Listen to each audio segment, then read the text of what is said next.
ذبیح الله مجاهد څنګه ولې پاکستان ته غوسه شو؟ پاکستان څه ویلي دي؟ ملګرو که تاسو هم غواړئ په پوره جزئیاتو پوه شئ ویډیو تر اخره وګورئ او د ویډیو اخر کې مو خپل نظر هم راسره شریک کړئ.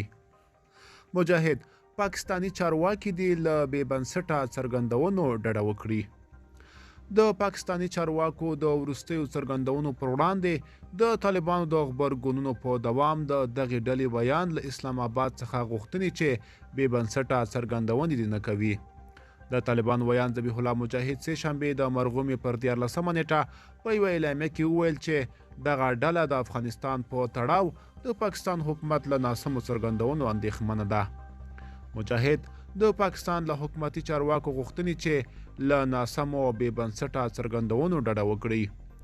د طالبان د ویان په وینا دا ډول څرګندونې نه د پاکستان په ګټه دي او نه هم د افغانستان.